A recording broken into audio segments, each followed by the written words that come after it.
Hey everyone, welcome to Plants and Politics. So I don't know how many of you followed the primary elections this week, but it was pretty amazing. It was pretty awesome. First, very exciting news out of Pennsylvania. John Fetterman won his primary race, beating out standard issue establishment favorite Connor Lamb. I am so excited about this, and it wasn't even close. Fetterman annihilated Lamb.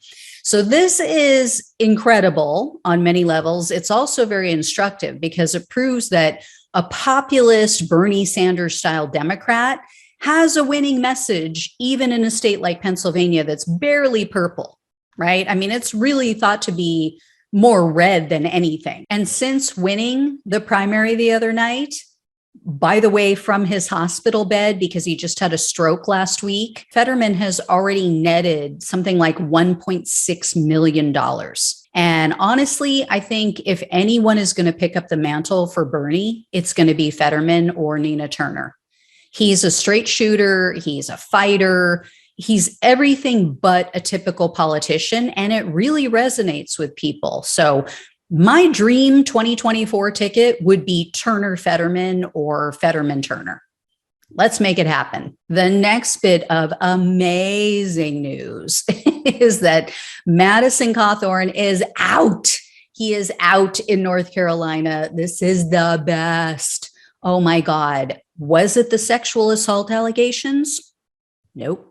Was it the driving with a suspended license issue, or how he kept getting caught with guns in the Capitol and at the airport? No. Was it his incendiary comments, his incitement of violence against the left? No, not even close. No. It turns out you can act like a raving lunatic, like a violent sociopath.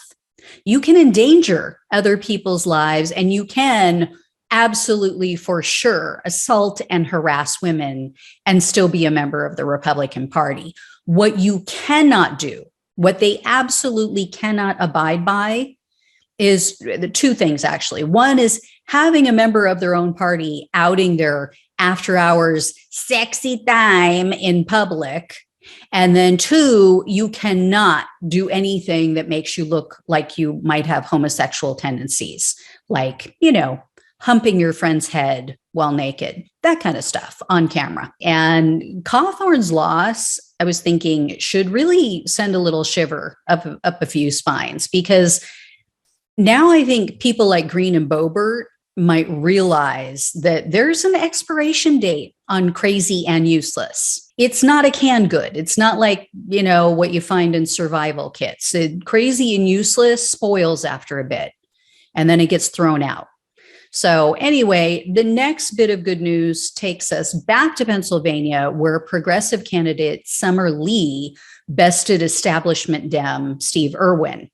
And here's how much of an establishment darling Irwin is. Not only did establishment Democrats try to stop Lee from winning, but the Republicans even tried to help Irwin win.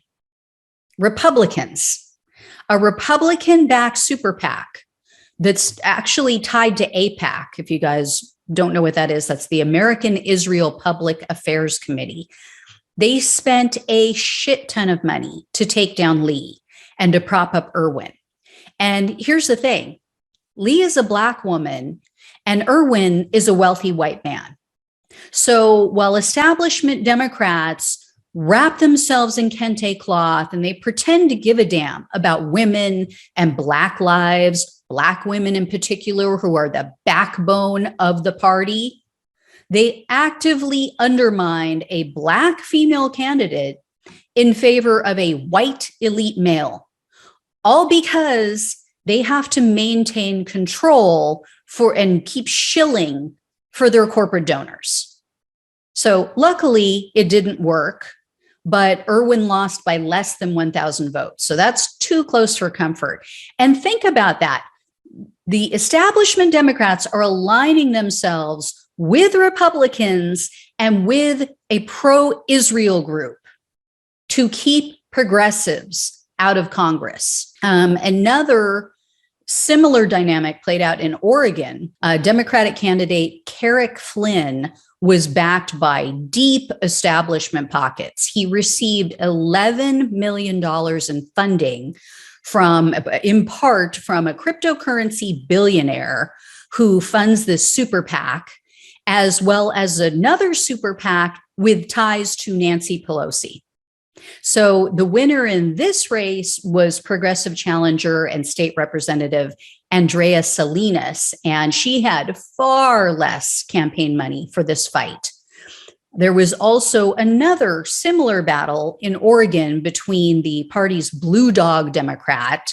Those are, typical establishment, middle of the road. You know what happens when you stand in the middle of the road? Eventually you get run over. Well, Kurt Schrader is one of those in the middle of the road. And it seems that he is being run over now by progressive Dem Jamie McLeod Skinner. Schrader is the incumbent, by the way, or was the incumbent, and he had the backing of not just the establishment, but also Big Pharma. Big Pharma actually spent $1 million to reelect Schrader. And as we all know, they definitely expect a return on their investment. Well, they had already received it because Schrader sits on the House Energy and Commerce Committee. And along with New Jersey middle of the road Democrat Josh Gottheimer, Schrader cast the deciding vote against drug pricing reform. I'm sure that's just a coincidence, though, that he receives all this money from Big Pharma and then he votes against reforming our price gouging in this country on life-saving drugs. Totally coincidental. And Schrader was one of the so-called moderate Dems who also pushed to separate the Build Back Better bill from the infrastructure bill, which, of course, led to the demise of the Build Back Better plan and then the wholesale watering down of the infrastructure package. So you would think that Biden would be a little upset with him, right? No, despite shooting Biden's agenda in the face and helping to tank his agenda and therefore tanking his approval numbers, Schrader was endorsed by not just Biden, but Nancy Pelosi. Oh, and of course, he was endorsed by Joe Manchin. And that may have actually been what tanked Schrader, because his challenger, McLeod Skinner, she refused corporate PAC money. So she has established herself as someone who wasn't going to be bought. And she kept highlighting Schrader's corporate strings every chance she got. She also hung Manchin around his neck. She made all these ads against Schrader, repeatedly calling him out as the Joe Manchin of the House. Now, I will say this race hasn't officially been called yet due to some unreadable ballots, but the fact that it's too close to call is already a win because, with Schroeder outspending McLeod Skinner by like 10-1, that's pretty telling.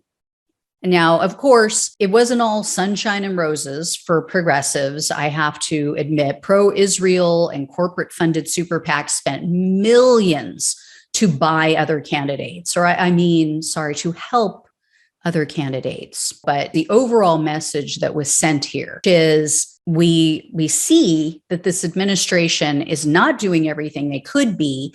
Now, it does seem that maybe people are blaming Joe Manchin and Kirsten Sinema too much and letting Biden off the hook a little bit. However, poll numbers reflect that they're not so happy with him either. Do they blame him directly, or do they think that he's just trying to be too kind and too bipartisan? I mean, now they've made this big deal about how, he sees it. He realizes that there is no way to be bipartisan with the Republicans, blah, blah, blah, blah, blah. Talk about too little, too late. We're 5-6 months out from the midterm elections when Democrats are set to be annihilated and Republicans are now going to take over. Oh, wow. You figured it out. Bravo. Anyway, guys, when I hear more, I will let you know. Thanks so much for watching and listening. Take care. I'll talk with you soon.